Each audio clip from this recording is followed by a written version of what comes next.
episode 125 of Checkpoint Chat. My name, as always, Alessandro Barbosa. Matthew, as always, Figuera, joining me. It's the square root. No, it's not the square root. What is it's 5 times 5 is 25 times 5 is 125. What is it when you... Is Quick it 5 math. cubed? That's it. 5 cubed. It's a 5 cubed episode. It's definitely not 5. Oh, is it 5 cubed? Oh, it is, yeah. Yeah. Quick Don't math. you question my boomer maths? This is what we learned in my day. I don't know what we learned Listen, in your day. I don't know. Sometimes I have to question you because while I use calculators, you used an abacus, because you're old. So That is probably the rudest thing you've ever said to me in my whole life. abacuses She's like were an dope. abacus. I remember using those in like grade 1 and 2. Were you like, did you use it to go, damn, gran and grandpa? This is so cool. Damn, boomer. No wonder But you're so slow. Look how slow you can do maths. With Imagine this computer. what are if I'm a boomer and if parents are boomers, what are grandparents? Like what is the term for them? Are they also just boomers? Is that the umbrella term for anyone older than I guess nowadays it is just 40? the umbrella term. But I mean, boomer comes from the baby boomer generation. Yeah, so, which is technically our parents. yeah, I don't know what's before 1960s that. around then. Before that is like the lost generation. I don't know, World Wars. Yeah, I was just going to say the surviving generation. Yeah, that the survived 2 World survivors. War. And then you got the survivors, and then the survivors are like, man, we really got to have children. And then you had the boomers. And the boomers came. The boomers gave birth to so many groups: millennials, zillennials, zoomers, all these. All the All these good groups. people, man. All the good people. The good I peeps. mean, what would the world be without us millennials? It would be a better place because there would be less avocado on toast. No, I'm kidding. That sounds like a worse place. I don't sounds know like a about worse you, place. I but agree. that sounds horrible. I'm No, it all sounds for terrible. avocado on toast. Smashed avocado. Although on that, it's funny how millennials are. Avocados and millennials go together like spaghetti and meatballs. Okay.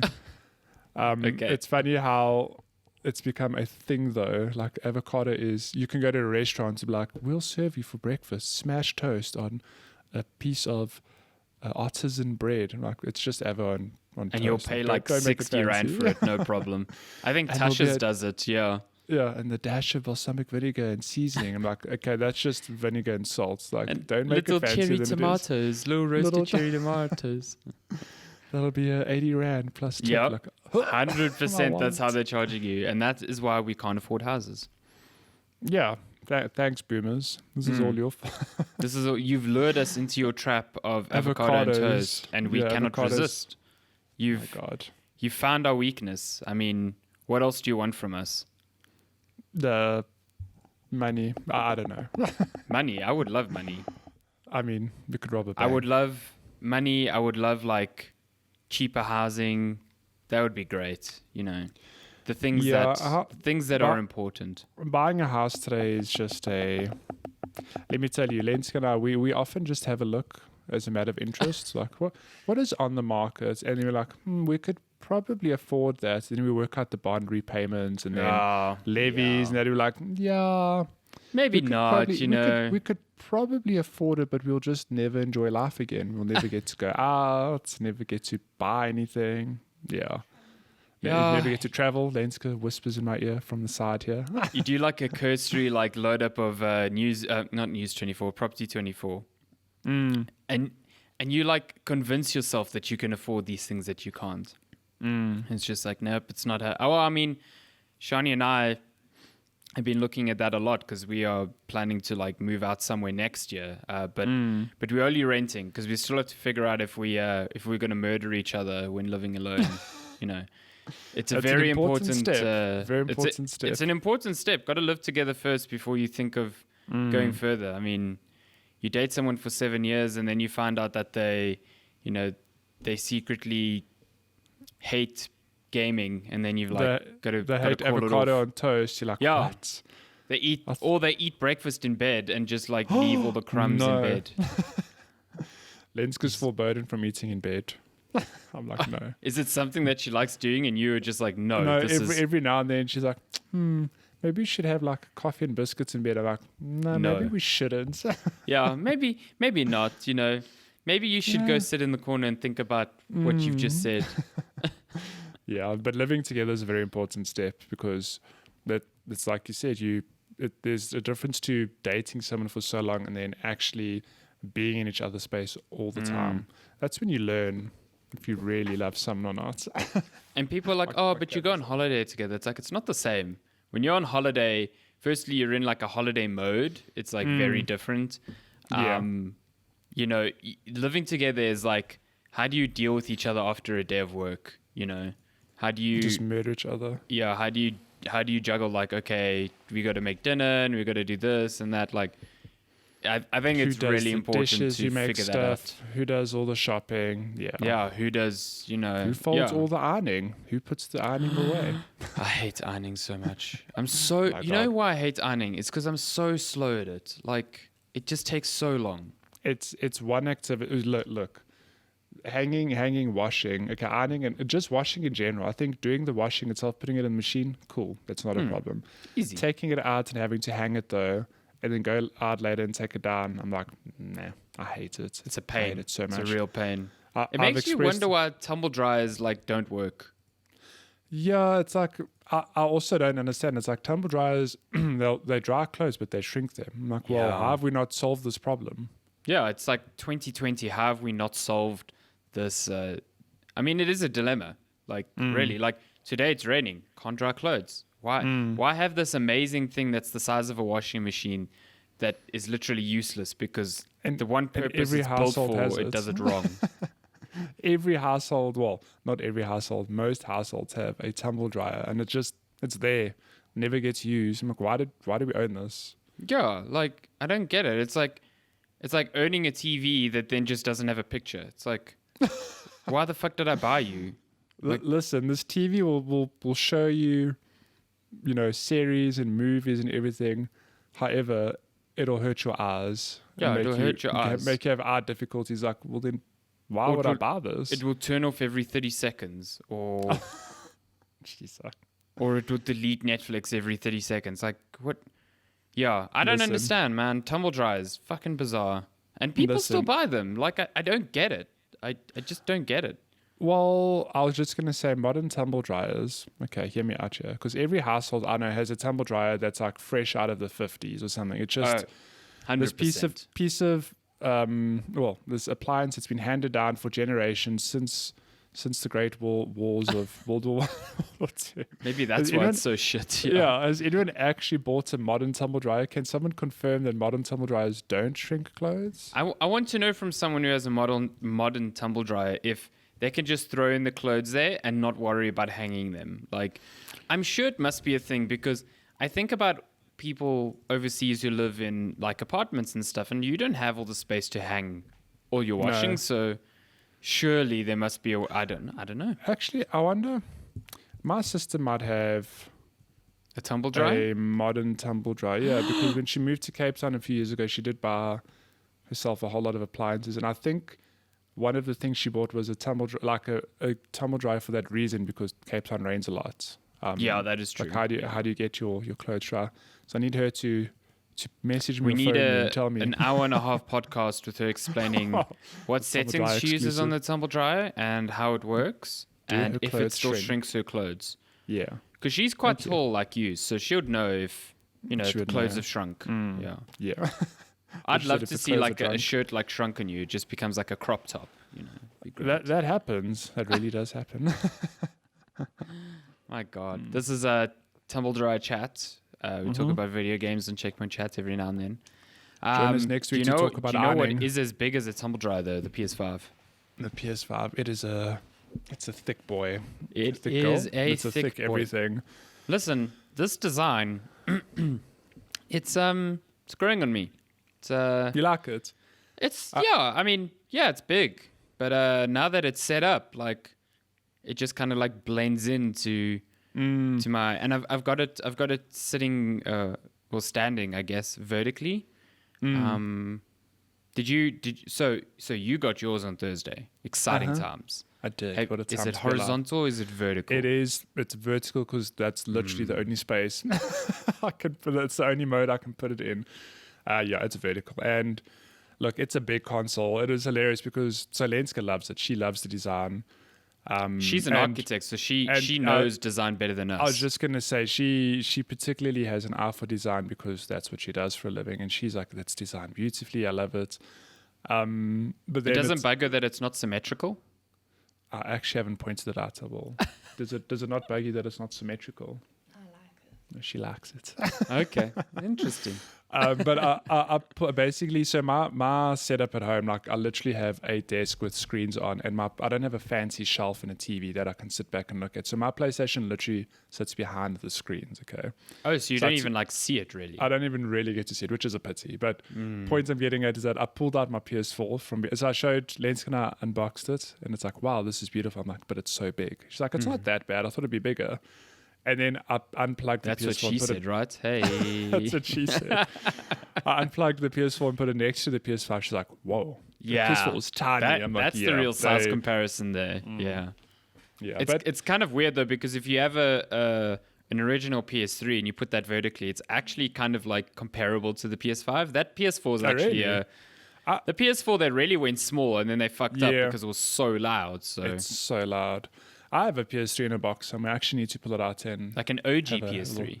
The OG. I've only got the slim version. No, I've got the OG. Yo, that OG is a big console. It is so big. But yeah, the PS5's awesome. The stand, I don't think it's the sturdiest. Yeah, I was kind of disappointed with the stand. It feels like out of the whole box, it feels like the less premium products. Like everything else looks really good, and it stands like, there you go, you can lean your console on this. Even where it's standing now, I mean, I'm not gonna like play with the PlayStation 5 physically. Why like not? Just take that out, throw it like a frisbee I'm across not the gonna lawn. carry it around and like rest it on the dining room table, whatever. I'm just like picturing you having it in like one hand, and you like go long, and you get it in that spiral for like American football. Oh my god! And then on the other end, a tortoise catches it. Oh, please, someone meme that. But it did cross my mind. Like, this is the stupid things you think of when, like, the things that are never likely to happen, but cross your mind anyway. I'm like, what if an earthquake were to happen? Would this thing fall over? Because it's not like stable. Like, it's not my tripod stable. You know. Okay, listen. Few things in this world are your tripod stable. Let's be honest. I know, but I know I'm nitpicking, but I was like, damn, it's weird that it doesn't sit like super snug and flat. You know, if that makes sense. I also got. I mean, maybe this says something about my intelligence, but I was confused for a good 30 seconds as to how the stand worked, because I was like, okay, you have to rotate the base to get the little screw, and then I rotated that compartment back closed. I was like, it's not fitting. I was like, the screw doesn't go anywhere. And I'm like, well, the compartment has to be open because then the screw hole aligns. I was like, oh. Well, to talk to me about the little rubber piece at the bottom of your PS5, because that thing looked like it was a piece of plastic that was You're there. right. Yeah, it doesn't look like it's something that comes out. Yeah. No, and then the description's like, just pull this thing out. So I'm like, okay, I don't have nails. There's no way to pull it out. But Lenska's like, after like a few seconds, managed to like pop it out. It's like, oh, okay.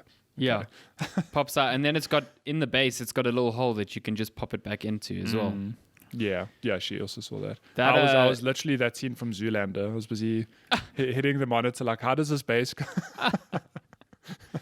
The base looked a lot more like premium in that breakdown video that they did, and I was like, oh, that stand looks pretty good. Whatever, it's fine. But like you said, it's works. It's very thin and flimsy.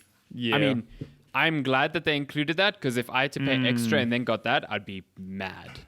Well, look, I think the PlayStation could arguably stand without it, at least horizontally. Like it's wide enough that it could stand by itself, but you do not want that. That thing will fall over. Yeah, I think even horizontally, I think it would put pressure on one of the fins. Yeah, it's true. So yeah, I mean, it's an eccentrically designed console, so it kind of needs that stand either way. Yeah. So it's cool that it's there. But like the unboxing experience, you can go watch a great video of me unboxing it and comparing the size of the PlayStation to the UMD. Very, very good. I think my favorite edit on that video is just like where I'm like, it's out in the States. and then I just blanked. I was like, whatever, other regions, and you just put like a world map there, which was it made me laugh so much. My God. But yeah, you can see what's in the box, but there's not much in this box. It's like console, controller, and cable. Yeah, power cable. I was thinking about it yesterday. The PS4 at least came with like a little earpiece for chat, but then I realized that the controller itself does have a microphone. So, it does, yeah, which is always on by default. That's great. We'll get to that in Astrobot later. But I did find the unboxing. It's like, here's your console, but I think it maybe it was obviously a thing to cut costs. Yeah, I think anything to cut the cost and keep like if they made this thing $50 more, but it included shit like an earpiece and stuff that I'd never use anyway. Yeah, I would take the more empty unboxing experience any day. Yeah, but that PS5 HDMI cable's real short though. I really don't like it. See, it doesn't matter in my setup because everything's like on top of each other. Oh God, no! I mean, so on my TV, the HDMI ports are obviously on one side of the TV, and my console sits on the other side, and that cable's like not long enough. So the cable itself looks premium, but it's like short. Yeah, it's an HDMI 2.1 cable, so I need to find a longer one. And right now, remember when HDMI normal cables were expensive? That's HDMI 2.1 now. Oh, nice. Yeah, 1 meter one is like 400 Rand. I must try that cable then because I'm just using my old HDMI cable. It should be fine because your display needs to be HDMI 2.1. Yeah. So, okay. But as soon as you get a display that does support that, then you'll need to make sure that your cable isn't a bottleneck. You know what I mean? Yeah, it's cool that they include that. So it's fairly like easy to just go, use the one that's in the box and it will work, and it works. Yeah. So. But my favorite feature in the PS5 thus far, forget load times, it's the quietness. Oh, I put that thing on quiet. And I put my ear next to it. I'm like, are you on? Yeah. Are you okay? Super quiet. Is this thing working? It's really, really good. I'm very glad that neither of us has been plagued by... I've seen reports of like coil whine on some consoles, like the fan. Yeah, the coil on the fan is like making a high-pitched noise. Some people have actually opened up their consoles and found that it's not the fan. It's like some security tab that's got loose and is like in the way of the fan. So it keeps hitting it. Yeah. Oh, do they, like pull it off? Or they essentially void the warranty on their brand new console to check this thing. Yeah. Oh my gosh. Yeah, well. Terrifying. Shit. But yeah, it's a good console. I've had some good times with it already. I think we spoke about like the console experience a lot in our previous podcast. You should go check that out. But I just kind of want to know, I don't want to go over all the UI features and shit like that again. I just kind of want to know what your impressions so far, because you've had it for 2 days. So had it for 2 days. What has stood out to you? I think hands down the speed of the console and how the UI and the games interact with each other. Mm-hmm. Like it's for example, if you're playing a game and a trophy pops on the PS4, you push the PS button because you're like, oh, what trophy did I get?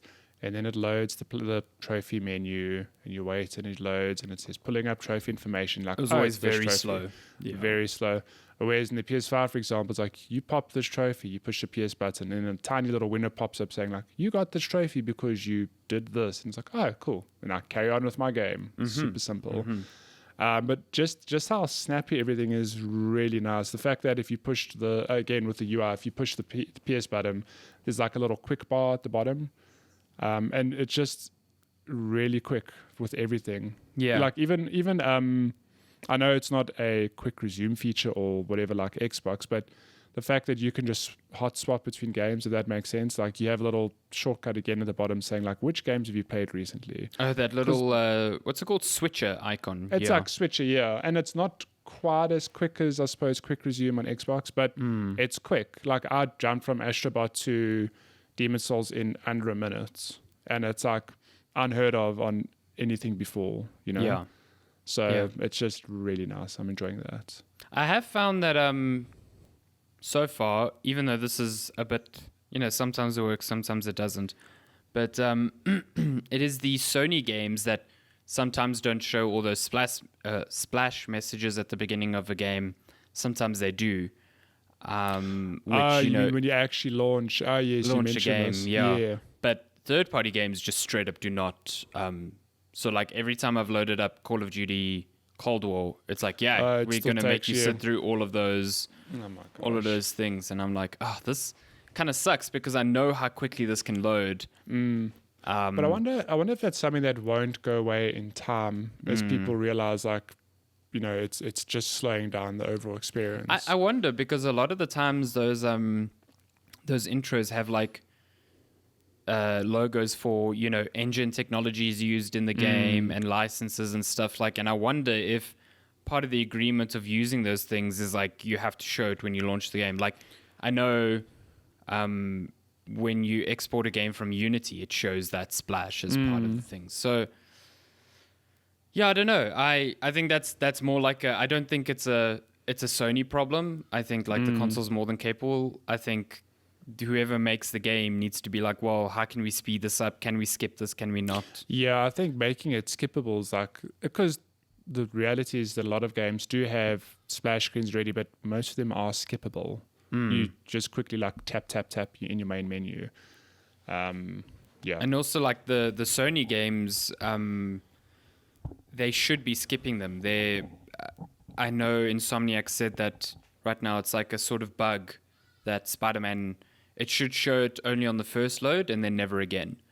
So the fact that it's not doing that is more of a bug than it's like a bug. Okay. yeah. So that will get fixed, and that's cool because like then you can go straight from the home menu to the main menu in Miles Morales in like 6-7 seconds, which is ridiculous.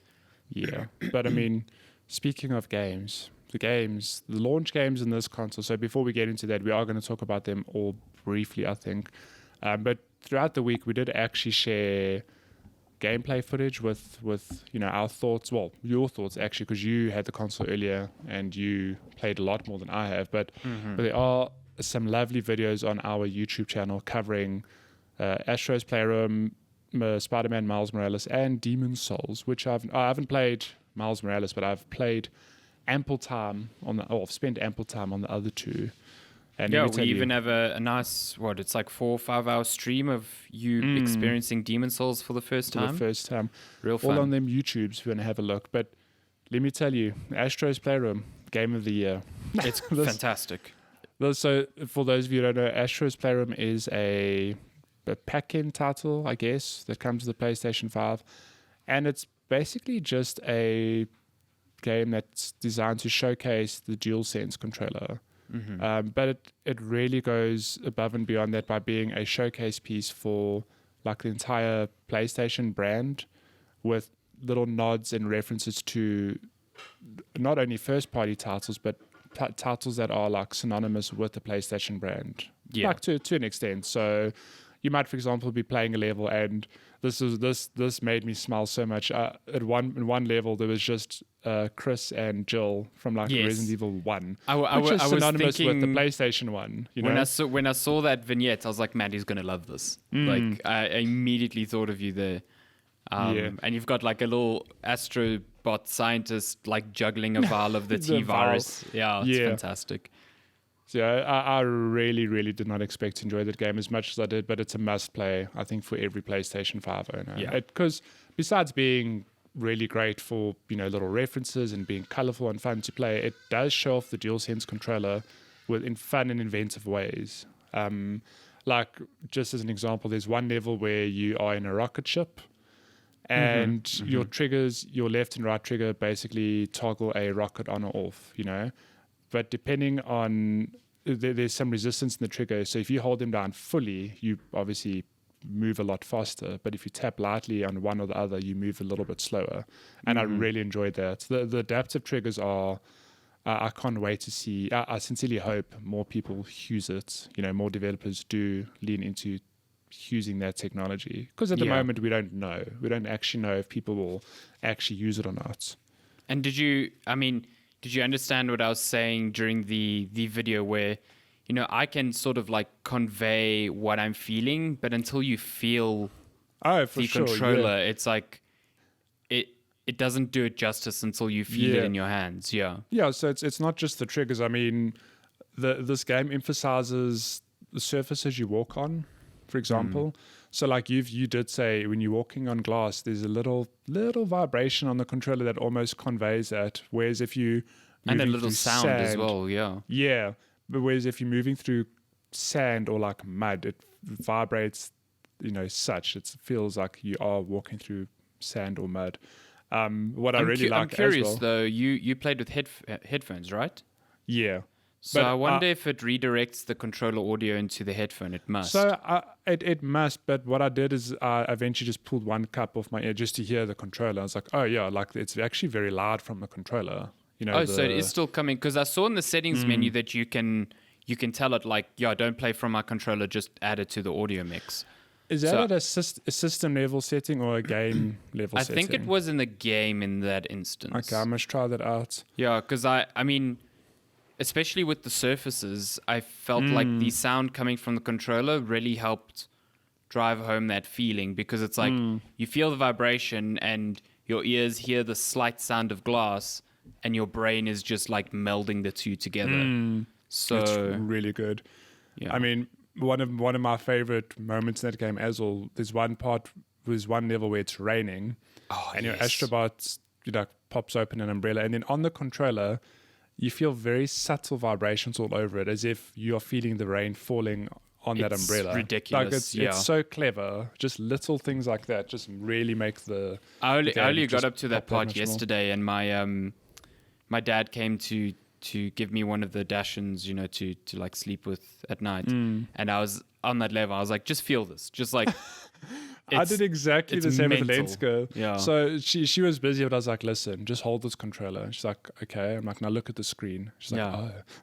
Yeah, it's like the little pitter-patter of water. Just feel it on the so controller. accurate. It really is. Again, it's like, it's so hard to convey how great it feels without you like getting your hands on the controller. But you were saying also in that last level is really good. I think that last level is fantastic. Yeah. There's a lot to go though. I think there's you get like an ending, but I feel there's more. I could be wrong. Because it shows you, it's like you go back in time to the PlayStation 1 stuff. Is there nothing more after that? No. I Okay. platinumed that thing. There ain't nothing left. Yeah. I was just checking. I really like that last level, especially with those little pits with like the mud and the very good looking rock. Those like, the craggy like rock faces, and when you walk over it almost feels like I can feel the contours of the rocks. I did like that there was a little vignette there of Death Stranding. Yes. Did you zoom in on him? He had a little Astrobot as a BB, which was amazing. I did not see that. I must actually go see that. Yeah, there were tons of references I didn't expect. I mean, the one I sent you a photo yesterday, I was like, do you understand this reference? You're like, yes. No. Yeah. I sent you two. The one you're like, yeah, I know that's Heavy Rain, but what's the other one? I couldn't believe it, because that is really a punch to my nostalgia. It was a reference to a game called, was it Jumping Flash, I think? Yes, Jumping Flash. Which I sent you a gameplay footage of just to be like, this is where it's from. It is like a first-person platformer on the PlayStation 1. It looks like Star Fox. Like visually, I look at that, I'm like, this is what 3D games were trying at the time. Exactly. And I was like, they even have a reference to that obscure... maybe it wasn't obscure, but I think back, and I don't think a lot of people played that game on PlayStation 1. Not people. It was funny though, because I hadn't reached that part of the game yet when you showed that to me. Okay. So when I got there, firstly, that robot was a lot bigger than I thought it would be. Yeah, it's giant. And then I saw it was like jumping, little jetpack, and it was getting the little carrots. And after I'd watched the gameplay video you sent me, I was like, oh, wow, that's actually really cool. So now I want to go check on YouTube, whatever, just look at all the references. I don't know if I've missed any. There were some I'm like, I don't know what that is. But I was also surprised there was some I was like, I'm pretty sure that's that game, even though I haven't played it. It's amazing that none of them are repeated. Like, no. There's no doubling up of any of them, and there's just so many. I understand the T-Rex one now. I completely forgot that was a tech demo on the PS1. I thought the T-Rex was the T-Rex from Tomb Raider 1. initially when I first saw it. Uh, And then it says there like, no, it was the tech demo, Yeah. whatever. Yeah. there was one near the end that I didn't understand. It was like one of those that were like far off in the distance, and it was like a small astrobot with a feather that was looking at a big like robotic bird, and I had no idea what that was. Is it not maybe a Last Guardian reference? I don't know. Oh, like that's tree. Yeah, probably. Yeah, it could be. Yeah, that makes sense. Yeah, Trico, I completely forgot about that. Yeah. Such good references throughout this game, and a lot of them were like, oh, it's definitely that game, and some were so obscure. I was like, hang on, oh, it's that game, and I just smiled like the whole time in this game. Just definitely a must play for if you own a PlayStation 5. Like, don't skimp on it because you've got, you know, Call of Duty or Miles Morales or Demon's Souls. Like, definitely spend the 2 or 3 hours going through this, especially if you're a PlayStation fan. I was definitely sad when I was done because it's, you know, it's not just like this nostalgic trip, which, you know, it is. That's a lot of it, but it's also a really varied and fun platformer. I think it's a very, I mean, it's not super challenging, although that end boss I thought was pretty rough. That end boss was surprisingly difficult. Yeah, like I was like, wow, this is a real jump up from difficulty, but it was like awesome at the same time. And it's just packed with so many clever little ideas that all make use of the DualSense controller in interesting ways. And then also like you said, it manages to highlight the features of the PS5 while also celebrating the history of PlayStation. Like, I don't know if you finished that mural, the wall in the room. No, not yet. It's man, when you finish that and you get all the artifacts, it really is just like this room reminding you of the amazing, you know, PlayStation lineage, and it's just really cool. It's very, very cool. I would 100% advise going for the platinum because it's actually fairly easy. It's really, speaking of which, I thought when I saw the UI video of the PS5, like they spoke up cards quite a bit. It was like, you've got these cards or the activity cards, and you know, from the card you can jump into the moment of the game that it's referencing. And I was like, oh, that's pretty cool. You know, if I have a trophy that I need, I can just hit that and it takes me there. In Astrobot, at least, I found that pretty useless because it was showing me always surfacing trophies I had just completed and not ones that I was progressing. So then that whole card menu was like, it was like one card would be a trophy. The like 4 cards after that would be like recent captures. And I was just like, what and after that was news? So yeah, some other cards were like, oh, this is this level, this is this level. I'm like, I can do that from in-game. So I know I've read that in Spider-Man Miles Morales, it's a lot better with letting you hop between side missions and not, you know, like getting you right there and then. But so far, I'm like using that thing far less than I thought I would. So I don't know if it's a matter of them like tuning what is surfaced and what probably isn't. Probably needs to be fine-tuned. And maybe they give players the option to decide what they want to see as well. That'd be great. Like, I would love to see trophy information, you know what I mean? Yeah. I don't necessarily need to see my recent captures. Yeah, no, exactly. not on there. Yeah, definitely not. But Astro's Playroom, what a good time. I think I might platinum it. Yeah, I'd advise it's a good time. And through platinuming it, you find 1 or 2 like interesting little secrets. So I haven't tried any of the speedrunning levels. Those aren't tied to any trophies, but I need to give them a go. Oh, they're not, no. Wait, how did you platinum the game if you didn't do the speedrunning levels? There is definitely a trophy tied to them. There is definitely not, because I haven't done one of it. To the 8 short speedrunning levels. Yeah, there's no trophy for that. I promise you there is. There's I will show you my platinum. No, I believe you, but there's a trophy for doing all of them in under 7 minutes. Like, I shit you not. No, I honestly have not done any of them. I will find my trophy and take a photo of you.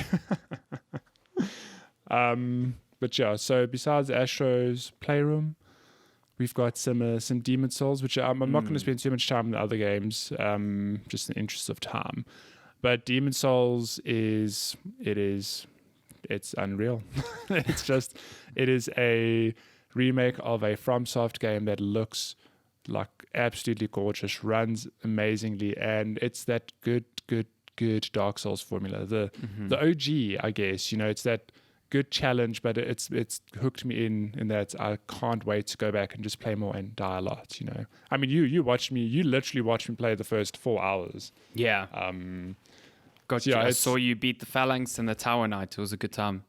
No, I'm ashamed that I died to that Tower Knight as many times as I did, purely because I don't think it's a difficult boss. Like, sure, he can kill you very quickly, but like any other FromSoft boss, it's all about patience and just exploiting the weakness and finding the right opening. And I think I fall into the trap that many other players do. You get impatient, like, no, I can just go in and do an attack, and then you die. Like, I should have just waited. I mean, I had other dumb deaths as well. Being greedy for items and being melted by flying dragons, whatever. But I'm having a good time regardless, because that game's just perfect for me. I love that addiction of, you see yourself getting better. You get stronger as you level up. Yeah. And you just keep peeling away at these levels that are so sprawling, but there's always sort of a main path, I guess. There's little side areas to go explore and get items, and then you unlock shortcuts, which just makes the whole thing streamlined, I guess, I'm getting the sense, like, just from reading people's opinions of the game, they've all come around on the idea that Demon Souls bosses definitely aren't like super challenging, but the levels themselves are, because they are just so long before you get to a place where you can like get some respite. So yeah, I definitely think maybe From Software learned in the games afterwards how to dial in the balance of frustration and challenge. Yeah. But yeah, I mean, just you getting from the Phalanx to the Tower Knight, which isn't that long of a stretch. Like, there are so many ways you can get there, and so many enemies that can very quickly kill you. So yeah, the levels themselves are challenging. Even just on the boss itself, the Tower Knight, I mean, you and I both were like, okay, I wonder what its second form is going to be. Yeah, nothing happened. And there wasn't. So I do wonder if, is that because it's one of the early bosses? It doesn't have a second phase, whatever. Like, maybe that's something they only introduced in later games. But yeah. And like the Phalanx isn't a difficult boss. No, it's an exercise in patience. Yeah, it's just an exercise in patience. I mean, I think about Bloodborne recently, and those bosses, a lot of them are like very, very fast. So you've got to be on the ball with your reflexes and patience as well, like measured patience. So I think you're right. That boss is very much like Rom, where you're just chipping away very slowly. But even Rom was more challenging, because Rom just starts pelting magic at you eventually. Yeah, like an asshole. That's the second phase or third phase, whatever.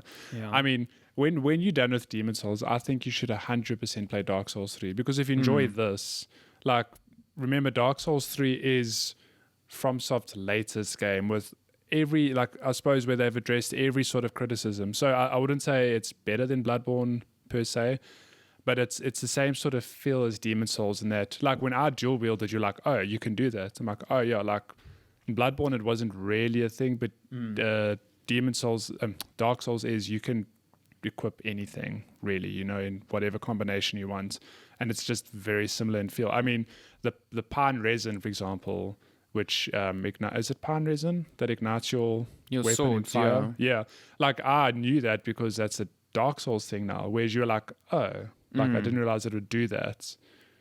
I did enjoy your stint of being forced to fight just with your fists. Pretty effective. That is actually, I should do a fist only run. You should, yeah. Just Captain America your way through that game. I was actually surprised that I was doing, I mean, it's not a lot of damage, but I was like, oh, I can actually still kill enemies like this. You should have like nailed a parry with the fists, and just like see your character beat them down. Yeah, it was a good time. But Demon Souls, I'm very, very keen to keep playing that. I've only beaten two bosses. I'm at a third boss, the spider. The armor spider. I don't know how I've only fought that. I fought that boss at like 2 a.m. I died. I was like, yeah, I'll come back to this. Yeah, that 2 a.m. is never a great time to start learning a boss, I don't think.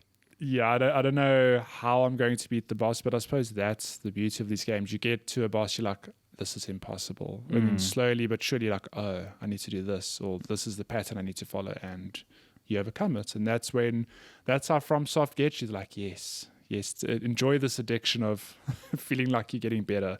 And then we're going to bring you straight back to earth with the next boss. You know, Yeah, that's how of course. That's just how they work.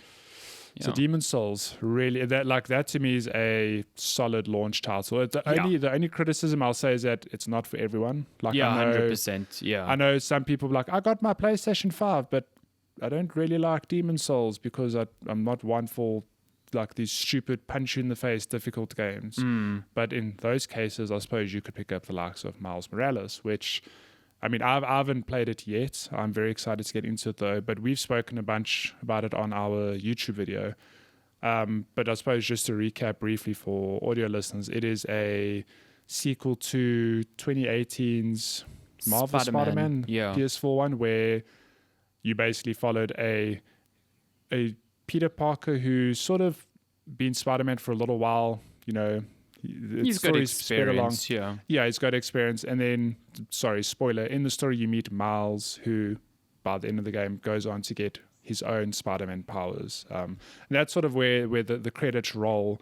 And this is where this game picks up, I presume, where Miles is just sort of learning to, you know, be a Spider-Man while Peter, as you've said, is out of town for reasons, whatever. So I don't know how long exactly it takes place after the first game, but it's like Miles is still learning from Peter, like still getting some mentorship, and you like the game kicks off with Peter being like, okay, you're ready to kind of like watch over the city in my stead while I'm away.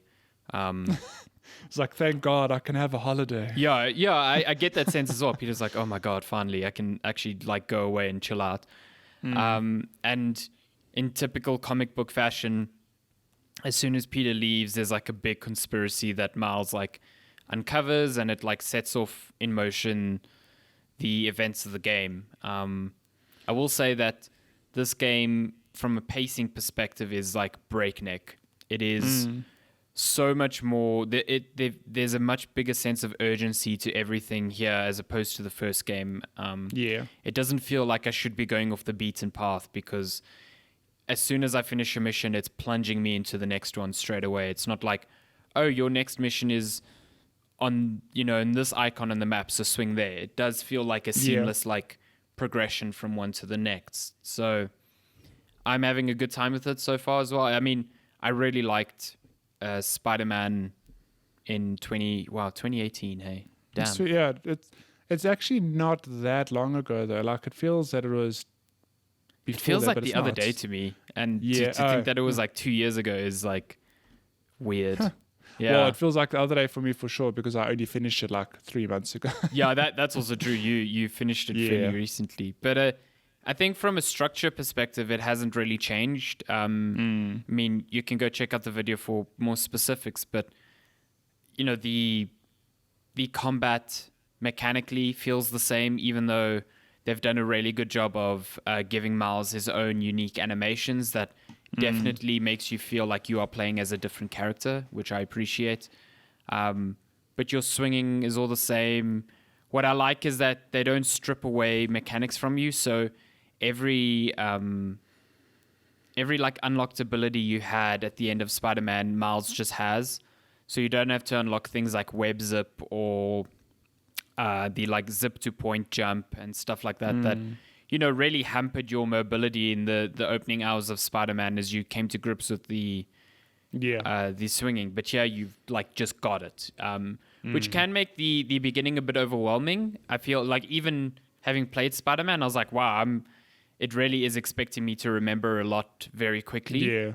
Especially when it comes to combat. The combat is like, yeah, you can yank people's weapons away, and you can launch people in the air, and you can do this and that, and you know, it tries to tutorialize it very quickly for you, and it takes a while to get back in the rhythm. But when I found that rhythm again, it just felt great. And then you can start building upon what you know with Miles's like unique abilities. So far I've just unlocked Venom Power, which is like his electro attacks, essentially. Yeah.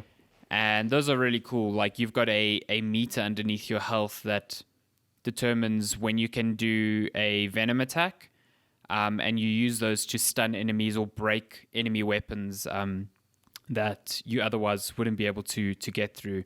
But that bar is also shared with your health regen.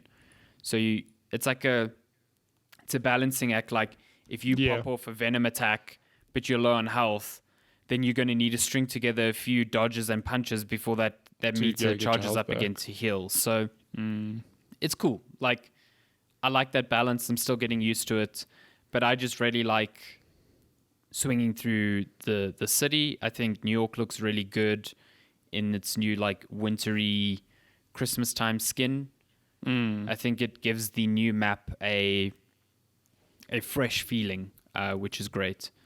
So yeah, it's more Spider-Man, and like you said, this is something that the Xbox has definitely missed. It's like you've got all these launch titles for the PlayStation 5, but they're also so varied. Like if you're not into Demon Souls, you've got Spider-Man, which is also like a visual showcase for the console. Yeah. Everyone has Astros, and if you're looking for something more, I wouldn't say child-friendly because it's actually a really fun platformer.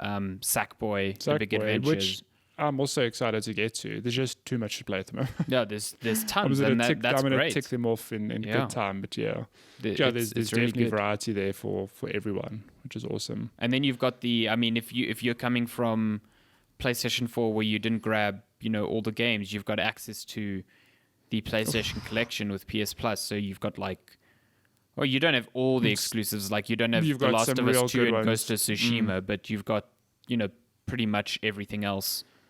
Got like God of War, Bloodborne, all these real good titles.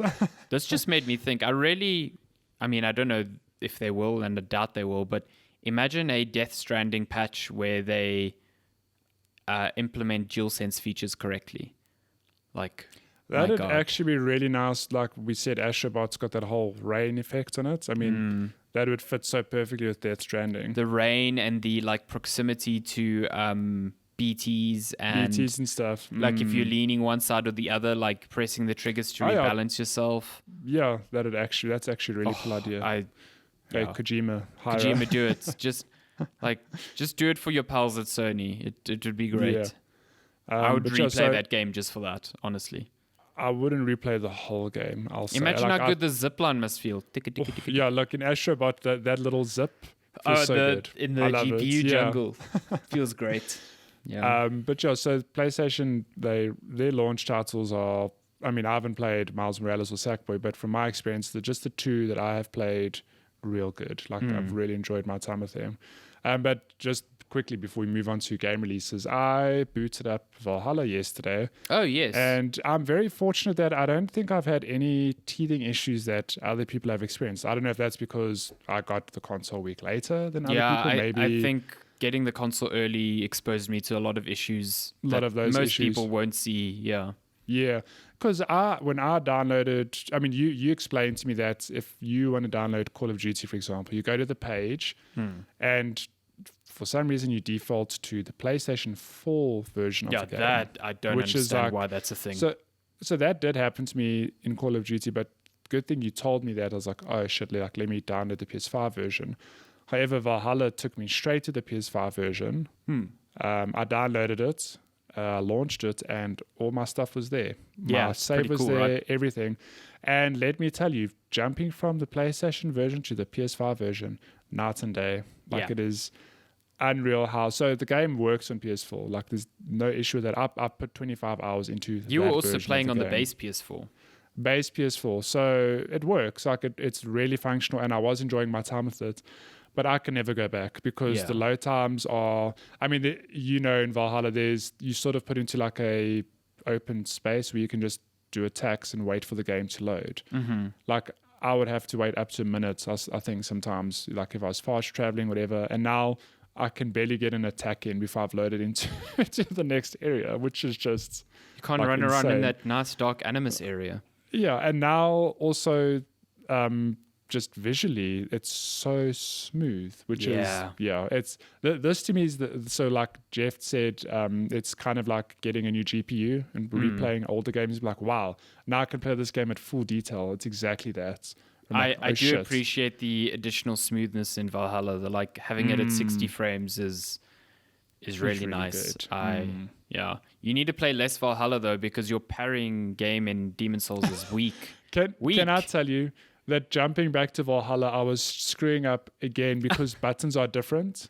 Yes, So they're completely different. In Demon Souls, I think the roll is circle. In Valhalla, the roll is, or the dodge / roll is square. In Demon Souls, the parry is L2. No? Yes. Is it L1 or L2? Oh, L2. and in Valhalla, it's L1. Yeah. So I was getting them mixed up. I was like, why is this happening? And the timing on them is so different. It's different, yeah. It's so different. It was interesting watching you play Demon Souls and seeing how early you were trying to parry everything. It's like, wow. I've got like those early mobs. I've got down to an art now. It's very like literally last split second. There's other enemies I just couldn't. I'm like, I don't know when it is. I tried. I mean, you watched me try, and I was like, I just watched you try and die a few times. Yeah. My God. But yeah, that's look, I've played other stuff, but I'm not going to dive into it this week. Pikmin 3, I will get to that probably next week. And Transistor, which I finished during the course of last week. Mm-hmm. And I've also been playing Spiritfarer, which is just that game. a delightful game. Which is so delightful. Yeah, it's just too much shit I'm playing at the moment. But I will dive into more next week. Should we get to game releases then? Game releases. I assume that these are going to slow down now. But we are looking at games out from today, November 21st, until next week, November 27th. Can you fucking believe it? That's time to be alive. Wow, yeah, there's only 3 games. Oh, Go down. wait. Yeah, 3 games. So we've got, I guess this is actually quite a big one for the week. World of Warcraft Shadowlands. Oh, yeah. Out on November 24th for PC. That's huge. I think friend of the show, Garth, got his collector's edition already ahead of the release. Blizzard collector's editions are always, I think, really nice. So, yeah, that looks cool. I forgot that Age of Calamity was out yesterday. Oh, yeah. Where's our code? Where's my code? All the hype. Listen, I'd love to play it, but I'm like, I don't know when I'll find the time to play it because I've got so much. I'm also kind of like else bleak going on. that most of the reviews, the consensus was like, yeah, the story's kind of like bad. And I was like, oh no. Which is sad because that's really what we want. That's really what I like. I'm all down for like being exposed to Muso games a bit more, but like the story is really what I wanted there. And I think Umar was basically like, this story undermines so many things that Breath of the Wild set up. And I was like, oh, it's even worse. So it's not like a bad story, but it actually makes the Breath of the Wild one bad. Which is just like, why? Why have you done this? I'm still keen to play it regardless. I enjoyed my time with the demo. Yeah, the demo was a lot of fun. Football Manager 2021 out on November 24th as well. You can do your best Jose Mourinho impression. Hey. Hello. And then the last game for the week, Spirit of the North Enhanced Edition, coming to PlayStation 5 on November 26th. PlayStation. Yeah. Nice. And then we move into December releases where it's going to be a lot. Yeah, I mean, we've still got one big open world game from Ubisoft. We've still got Cyberpunk. Man, the first week of December is wild. Wait a minute. What Ubisoft game is coming out? Immortals Phoenix Rising. Oh, shit. Is that out in December? Mm-hmm. What? Mm-hmm. I thought that was like a 2021 release for some reason. Nope. That looks like Ubisoft Breath of the Wild, and I'm keen to give it a try. Haven is also out at the beginning of December, the new game from the Hyperlight Drifter devs, and that looks awesome. My God. What else? There's Call just of too the much, Sea, which too looks much to really play. nice as well. Temtem is coming to PS5. My word. Yeah. Listen. Lots there's happening. Just so much. Lots happening. Okay, should we get to game news? Some of that sweet gaming news. Some of that sweet game. I mean, gaming news has been like a complete, it feels like a shotgun just went off in terms of gaming news ever since these consoles came out, because there's just so much to write about every day. You Yeah. know, whether it's small issues with deliveries of new consoles, you know, small little technical issues with the consoles, you know, stuff like just that. all of the things. Yeah. Yeah. Well, what do you want to start with? Do you want to talk about the mysterious door in Demon Souls being unlocked? Yeah, it got I don't want to read what the prize is. No, I won't say. But man, it didn't really take long for people to figure it out, and to grind the coins needed to open that door. Yeah. So this is a door that obviously wasn't in the original, that Blue Point added in, just like they put in a secret door in Shadow of the Colossus remake that they did previously. So yeah, that's cool. If you're keen to read up on what's behind there, you don't want to like spend the time finding it. Yeah, go do that. But it's cool that they added that, and it's even cooler that it got solved like that quickly. Yeah. Okay. Games people they band together in times of puzzle hardship, and it's good to see. We got like a double dose of Cyberpunk 2077 stuff this week. Cyberpunk. We got like a surprise look at how the game is running on console, and then the scheduled final episode of Night City Wire, which showed off more of Keanu Reeves' character, Johnny Silverhand.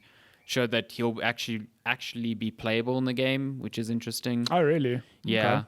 I just want to talk a bit about the console footage because, man. Yeah.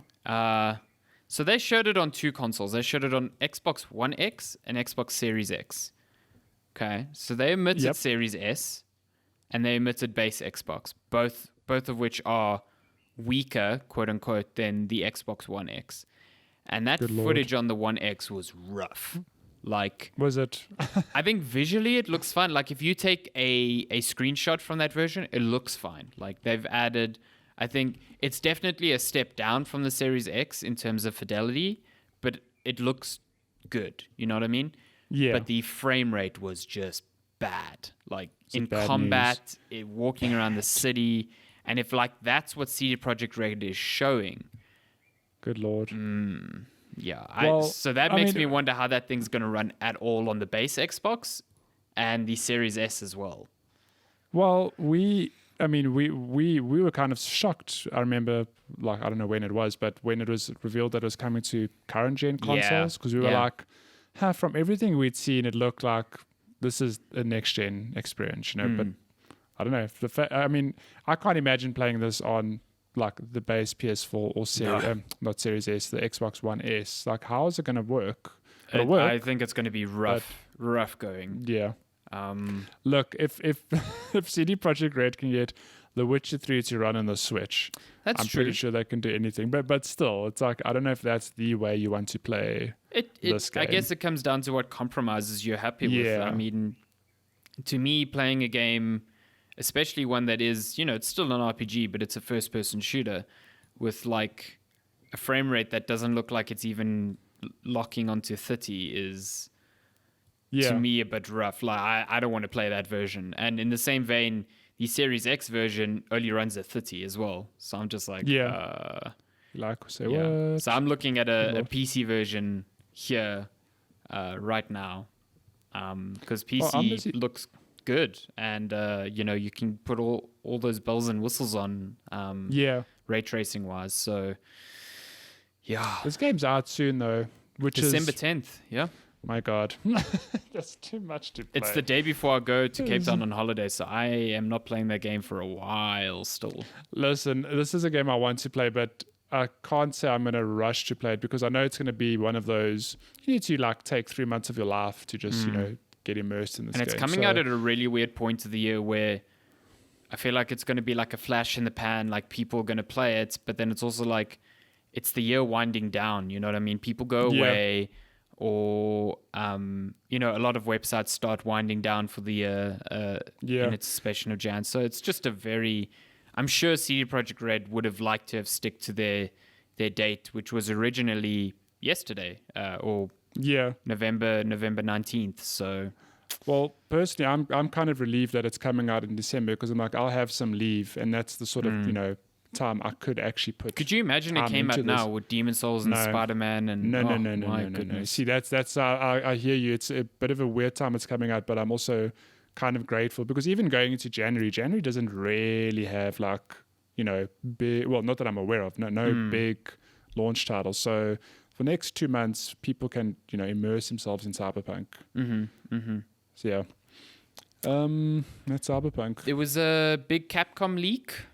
Well, not a leak, actually. People literally hacked into Capcom's servers, and there was a huge information breach as a result.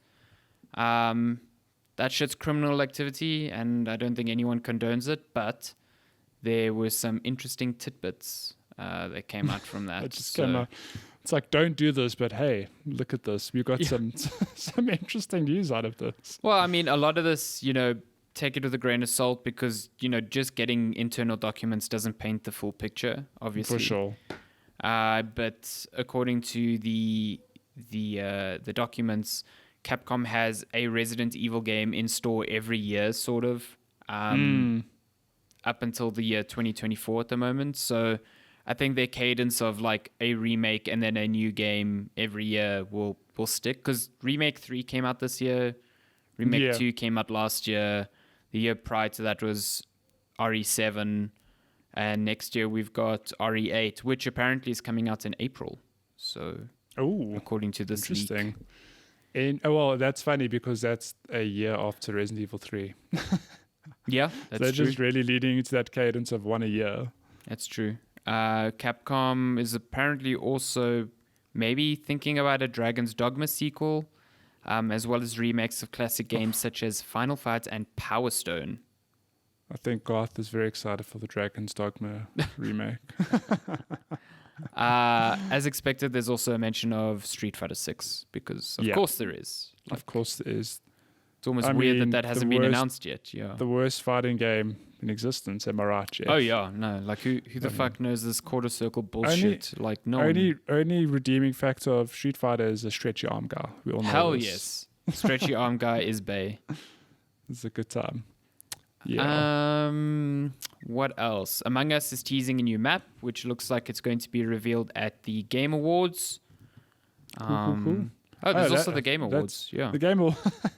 Yeah. I mean, let's have a look at that. I'm not going to go through every nomination. No, not every nomination, but we can at least go through the Game of the Year. The Game of the Year nominees, which is a pretty solid list, bar one. So not to take away from it, I think Doom Eternal is a great game. I played it and I loved it, but I don't know if it's a Game of the Year. No, look, I can't actually say that, because if I think about Doom, like critically, I think it's actually kind of a perfect shooter. So I can understand why it's here, but personally for me, I don't see it as the Game of the Year.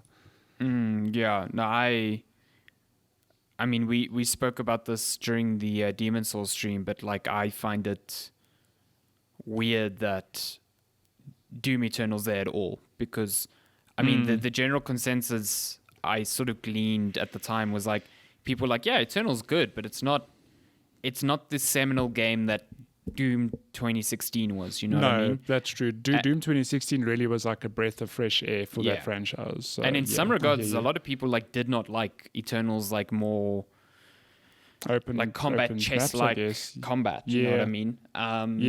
So I don't know. I definitely think a game like Half-Life Alyx deserves to be there instead.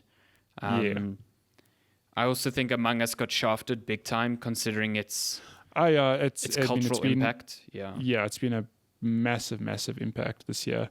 I don't even think it's up for best multiplayer, which is just like, what the fuck are you doing? It's up for best mobile game. Oh, it is up for best multiplayer. Is that what you said? The Game Awards. No. I'm busy looking now. Best multiplayer. You muted yourself, by the way. Oh, because I was busy searching. No, it is, for best multiplayer. It is there. Okay. Yeah. There was one category where it just wasn't there, and I was just like, how? I think it was best, best new IP or something. Maybe best new IP, yeah. Yep. Although, I don't know if Among Us came out this year. Maybe that's why it was excluded. So the game's actually been out. Could be. Yeah, that's a good point. I think the game came out last year, maybe even the year before. But for some reason, this year is when it just came out of nowhere, and people are like, oh shit. But didn't Phasmophobia also come out like long ago? Because that's up for best debut. Maybe that came out this year. I don't know. I have no idea. That could be the reason. Because like you said, Among Us has been out for 2 years. So. But on Game of the Year, we've got Animal Crossing, New Horizons, Doom Eternal, Final Fantasy VII Remake, Ghost of Tsushima, Hades, The Last of Us Part 2. And I've been very fortunate, enough that I've played all of these this year. Mm-hmm. And I cannot tell you what my Game of the Year is. It's so difficult. I think, if I sit, again, Doom Eternal, not my Game of the Year, but if I look at the others, I'm like, I've spent a lot of time with these games and I really enjoyed all of them. Mm-hmm. I need to decide which one just stands a little bit higher than others, and I can't tell you right now what that is. I think out of that list, you got Hades, right? Yeah. It's Hades. I don't know. You pick Hades, and I hear you because I also love Hades, but I also then remember the amount of time I spent in Animal Crossing. Yeah, Animal Crossing would be a very close second to me, actually. I think, but that's also that's difficult because it's my first Animal Crossing, so I don't know, how radically it's changed. Others, yeah. And it's a very circumstantial thing. It's like it came out at the right time. But then Final Fantasy VII Remake, this game, I've told you 4 million times, whenever you find you don't have any games to review, you have to revisit this because... No, when I started it, I was in on it. I was super happy playing it. So, Game Awards, December 10th. Yeah, the same day as Cyberpunk's release date. So yeah, interesting. Good times. They're going to be Jeff Keighley's going to be look under your chair. You get a copy of Cyberpunk. You get a copy of Cyberpunk. That'd be funny. As well, especially because no one's there. It's all streamed. It's look under your chair at home. You've got a code. Wow. When was it put there? When did you get in here, Don't think Jeff? about it. What is this? My gosh. Some just quick fire news to finish off quickly. Marvel's Avengers is getting Kate Bishop in December. And there's a new campaign focused on Clint Barton, who's the original Hawkeye. Yep. I couldn't care less about Avengers, to be entirely honest. I don't know how this game's going to redeem itself. Far Cry 6 got delayed fairly recently, but a Microsoft Store listing seems to have suggested it's now out on May 2020 in May 2021. So that's not too much of a delay. Yeah. I mean, we have not seen gameplay, so no. The fact that it was originally coming out in February, I was like, yeah, that's definitely not happening. Yeah. And then I'm interested to see this game. But I'm curious. I've, Far Cry 3, Far Cry 4, good games. Far Cry 5, very boring. I don't know. I'm keen to, for it to get back to being good again, in my view. Yeah. And the last bit of news is a tease from Hitman developer IO Interactive. They're making a new James Bond game, which I think is a perfect fit. Is a fantastic fit, yeah. I mean, I think that's a general consensus. People, when the teaser was announced, people are like, that makes complete sense to give the studio this franchise. I mean, this, I suppose, brand, I guess, to play with. Yeah, I guess, just a property. And it's going to be a wholly original story. It's not based on any movie or whatever. So it's just called Project 007 for now. So I don't know whether that means it's still quite far out because IO Interactive is launching Hitman 3 in January. But I think, I'm hoping it's not just a straightforward first-person shooter, even though I've liked a lot of James Bond shooters in the past. But I'm curious to see what IO does with this. I think it could be very cool. Well, I mean, if I think of the Hitman games, there's a lot of there's a reason people say this is a perfect fit because it might not be an outright shooter. It could be they could incorporate learnings from the existing games on blending in with crowds and these big open spaces. How do you tackle this mission or whatever? So very exciting. It would be very cool if it was your mission is in this area and you've got to it's like a sandboxy area. You've got to figure out how to achieve that. That goal, how 007 would do it. I think that'd be a really cool take on it. Even if then it just does feel like you're playing Hitman in a 007 skin. I think you could have things that are unique to James Bond. And still keep I don't know. I'm curious. Like I'm interested to see what they do with it. And just like who's the developers of Divinity Original Sin? Oh God, Larian Studio. Yeah. Like when they were announced as the devs for Baldur's Gate 3, it's like it makes complete sense. Isn't a more perfect fit. So, and that's kind of how I feel here with IO and James Bond. So Sure, that's coming that's to a gaming news. That is gaming news. Going to move on to questions. If you want to send us questions, you can email us as always, checkpointchatpodcast@gmail.com. We've also got all the social platforms, Instagram @checkpointchat, Twitter @checkpointchat, TikTok. Don't send us fleets. Oh my gosh, Facebook. fleets. .com/checkpointchat. All of that. YouTube channel things. isn't Checkpoint Chat. Go subscribe there so we can get Checkpoint Chat in the URL. It would benefit us. Yeah, I mean, you can't send us questions on YouTube, but just go do that anyway. No, I mean, if you leave a comment, I'll probably see it. Yeah, we'll. So last week we did not answer questions because we're terrible people. we are such bad people, and we recorded late on a Monday evening, and we were tired, and we did a lovely little deep dive into the PS5. However, we did get questions back then, so I've dug deep into the archives, and we have a couple from Megs on Twitter. So question 1, did Matty get a PS5? I did, in fact, get a PS5. Huzzah. You drove all the way to the east to come and collect your PS5. That was a rush. I went in at lunchtime. I mean, lunch is like an hour long. Yeah. You live far.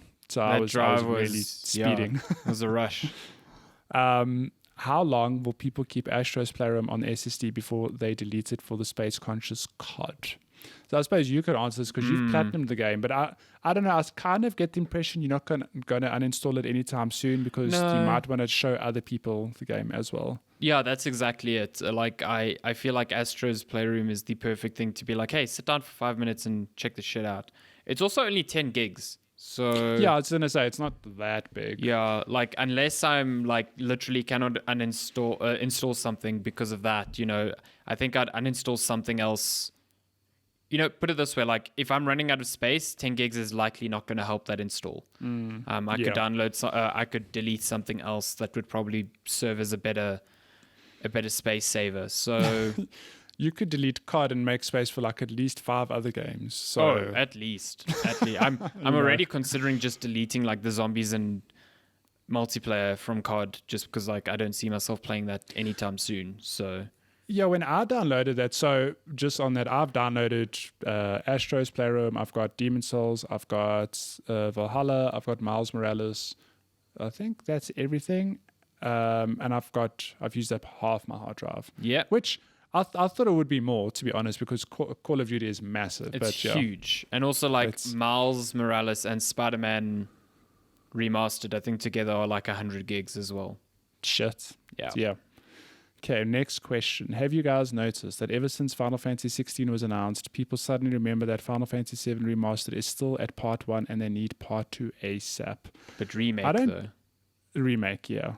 Sorry, not remastered, remake. They're two different teams. Yeah, I haven't seen that personally. And yeah, they're being developed independently of each other. Completely two different teams, yeah. I mean Nomura is still doing part 2 and the director for 16 is... It's the Final Fantasy 14 online what's his name? Guy. I can't remember his name off the top of my head. I mean, and the reason people want the next part of Final Fantasy 7 Remastered is because the one that came out this year was just that good. Like, it was phenomenal. No, it can't be that. No, that's Tabata is 15. Can't be. It might. No, I don't think isn't. it is him. No. Okay, I might be butchering this, but it is directed by Hishiro Takai and produced by Naoki Yoshida.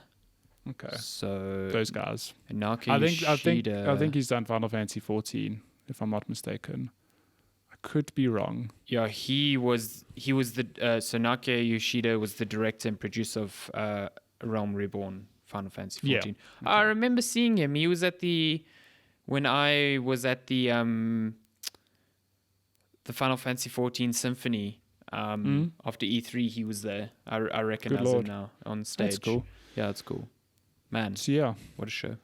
I think they're two different things, and Square Enix is obviously padding this out so that there is more Final Fantasy more frequently. I don't expect Remake Part 2 for the next 2 years at least. I don't at either. the very least. Look, I do think they've got the engine down, they've got the assets. I mean, the base assets like the characters, that sort of thing, the battle system.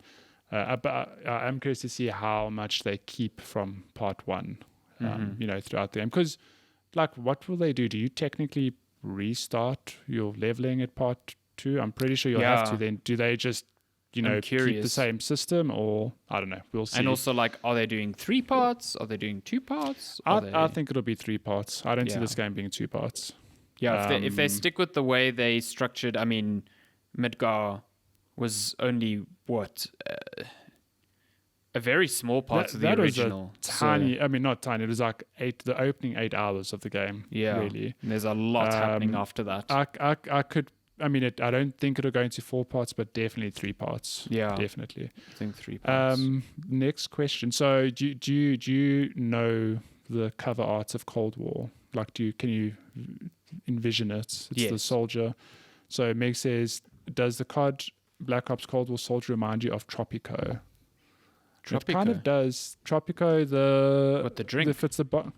No, not Tropica. Tropico, the game. The construction management game. Yes. It does, purely because the guy's got like these kick-ass sunglasses in one half of the image. Yes, I always remember Tropico's art is like, it almost looks like Fidel Castro. Yeah, and I think that's the comparison. I guess there. that is quite similar. I like the box art for Cold War. I think it's actually nice and kind of striking. That's really cool for a change. And then this is the last question from Mix. He says, now that the Xbox Series X and S and the PlayStation 5 are here, how long before Nintendo releases the new Switch to keep up-ish? I don't think Nintendo is releasing a new Switch to keep up with PlayStation and Xbox. They are rolling by the beat of their own drum at this point. And they're doing perfectly fine. I don't think... 100%. I mean, the Switch is still selling gangbusters. So, but I mean, they have already indicated in shareholder meetings that a new, more powerful Switch is in development. So I suspect we'll hear about it this year. Next year, sorry. Yeah. Whether it releases next year or not, I don't know. It would make sense because 2017, by the end of 2021, it would have been just shy of 4 years. So if Nintendo is going to do like a mid-gen refresh. Also, like, what is gens to Nintendo now? Like, do they just continue with the Switch as a platform, like as a medium, like make it more powerful? But this is what our consoles are now. They are hybrid consoles. I can't see them going back to a strictly portable, strictly home console design. I also agree. I think at the very least, their next console will be 100% still. If it's a new Switch or whatever the next thing is, I still think it will be a hybrid.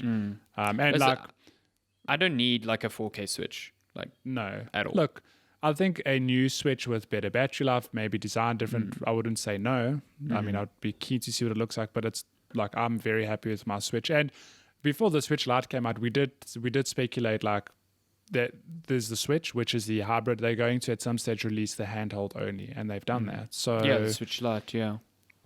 So I don't know. I guess we'll see. I would be happy. I don't need a 1080p screen on the actual device. I think 720p on that size screen is perfect. I think what they could do is reduce the bezels a little bit. But I think the 720p is good. And then if you put more powerful hardware in there, then games will just run better. Because like Age of Calamity, as much as I enjoyed that demo, it ran like trash. It really did, even in portable mode. And when Breath of the Wild launched, it had performance issues as well. So like keep it, if they push that thing to 1080p and we run into the same performance issues, to me it makes no sense because that screen is small enough where 720p looks super crisp. So just keep it. The one thing I would like is a native. So I don't think it's like realistic to expect this thing to run games at 4K. What I would like is a native 4K output from the Switch, and the difference there is then UI can scale to 4K. Because right now the max it outputs is 1080p, and all of that is blown up on a 4K display. So your UI looks like fuzzy. So just get a native 4K output on the new one so that UI at least looks sharp, and then run games at 1080p. I don't give a shit. That's it. Okay. And then sorry, Migs did say thank you for. Wait, where did that message go? Thanks for the advice on Assassin's Creed. I bought Origins Gold Complete Edition for 214 rand. Oh, that comes with all the DLC.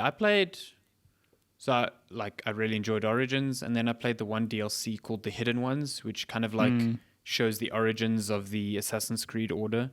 And then there's another DLC which I want to play, which I haven't, which is called I've forgotten now, but it's basically like the very mythological take on it. It's like dead pharaohs have come back alive, and you've got like shit going down in Egypt. So looks fun. That's cool. Okay, we fly over to email. We have a couple of questions from God, Malesh, sorry to interrupt, but I still have the game releases list open, and I'm just looking at games coming out in 2021, and there is a game, I shit you not, the name of the game is Martha is Dead. And I'm just thinking of our poor Martha. Batman. No. Yeah, I'm just like, wow, what is this Martha. game? So I'm thinking of Why'd you say that name? The Airedale named Martha. What are you talking about? Well, you do. I was just thinking of Batman vs Superman. Wow. I just can't believe that's a game. My but gosh. anyway. Where is it? Where is she? So emails from Malesh. He says, so now that the next-gen consoles are finally out, can we finally say that the longest E3 ever is over? So the official end date is 10 December, I guess, with the release of Cyberpunk. Yeah, that's what I was going to say. I'm like, it's not over until Cyberpunk comes out, but yeah.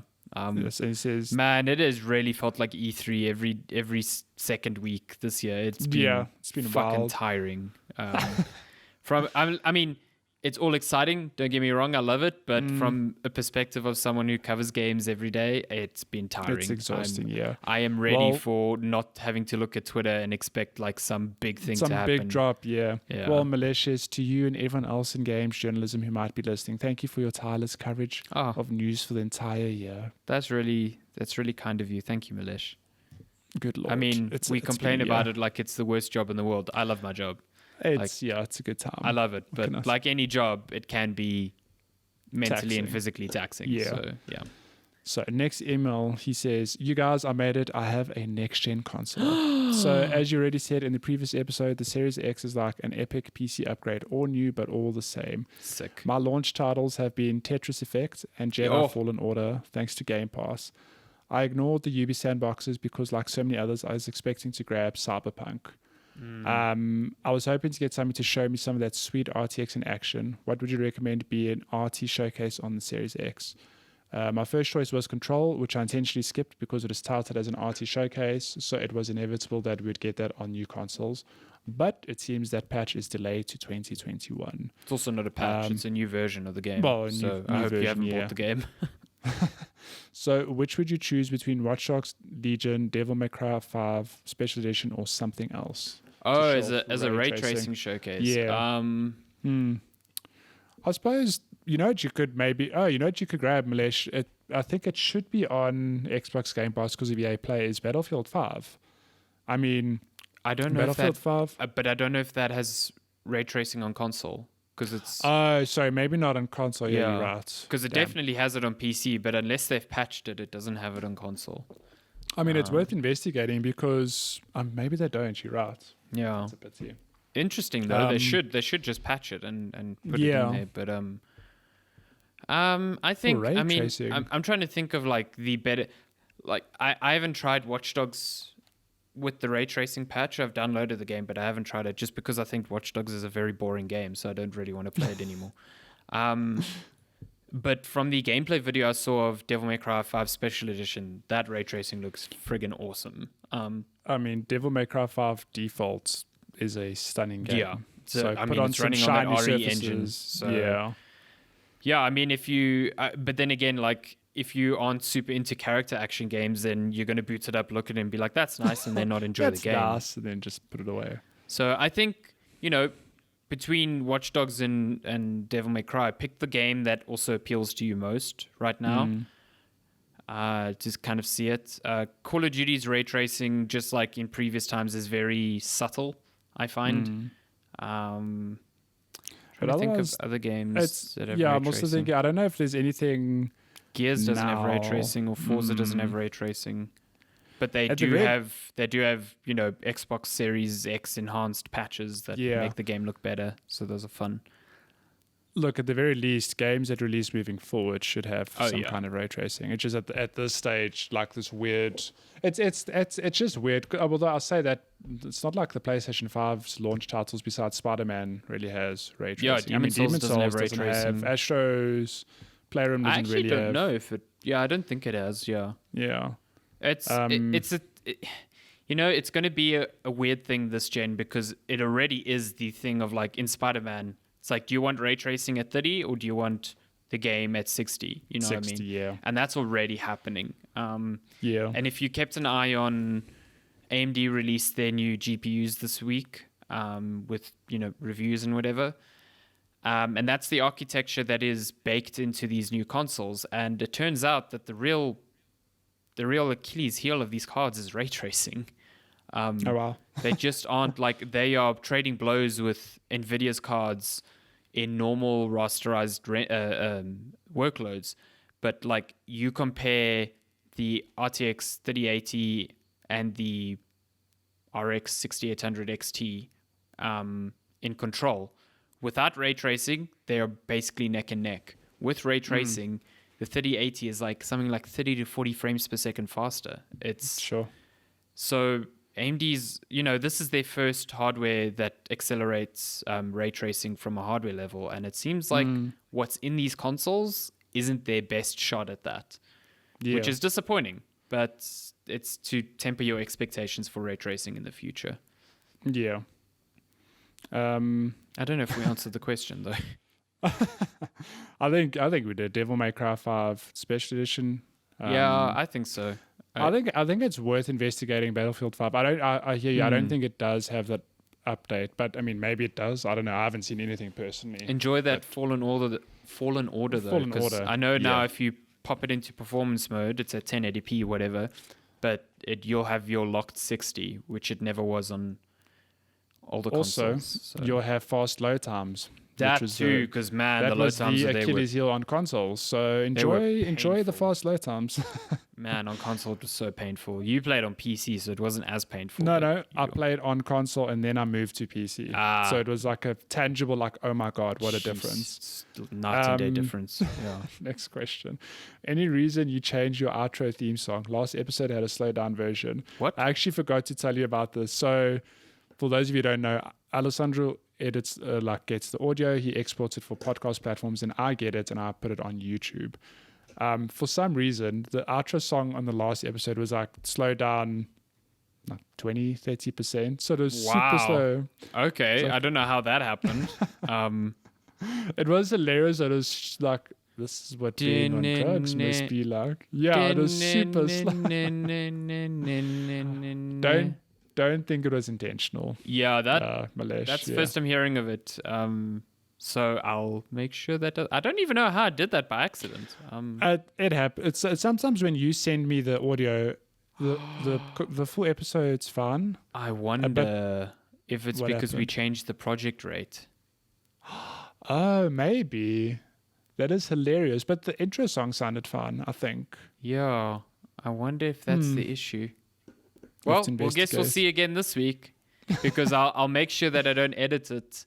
And if it does it again, then it's definitely us changing the project rate, which means I'll have to find a new version of that song. Oh my goodness. And then last comment from Malesh. Someone came up to me last night holding a beer and claimed to be a ventriloquist, but I think it was the drink talking. Oh, get out. Get out. You're banned from questions. For 1 week, you can't say anything. Think about what you've done. Go sit in the corner and play on your Xbox, okay? Just don't disturb. That's it. That's all the questions. Awesome. If you want to send us Made it. questions like Melish and Migs, you are welcome to email us, checkpointchatpodcast@gmail.com. You can also message us on all our social platforms anytime of the week. Checkpoint Chat on Instagram, facebook.com/checkpointchat, on Twitter @checkpointchat, Fleets. Get fleety with us. Check out our YouTube channel. We've got lots of PlayStation 5 footage up there. Yeah, we're really putting some effort into that YouTube channel. So if you haven't already, please do share the love. Give us a subscribe. Drop some likes if you like it. Sprinkle them like Salt Bay. Just sprinkle them all over the YouTube. Sprinkle the love. I'm really proud of the video stuff we managed this week, considering you both have full-time jobs. But we essentially managed 5 videos this week, which I feel very happy about. So which is just insane. But on that, though, the next episode, I don't know what order we're releasing, so you could be hearing this either before or after a special Animal Crossing. Oh, right, episode. I think this will definitely be before, because I think Animal Crossing is only later in the week. But yes, our second of episode of 3 Animal Crossing special editions in partnership with Nintendo South Africa is coming out soon. We're visiting a island where... We're not looking at the island specifically, but we've got a South African creator who's curated some very interesting villages. Villages. I'm curious to see them, and we are recording that later today. So, look out for that. We'll post it on the social channels and all of that as well. Socials. But as always, thank you for listening. This has been episode 125 of Checkpoint Chat. I'll try not to slow down the outro.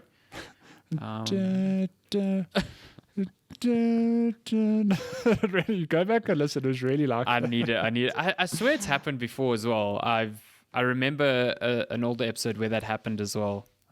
So I wonder what happened. I don't know. Curious. I don't know. Anyway. Okay. See you next week. Okay, bye. Goodbye.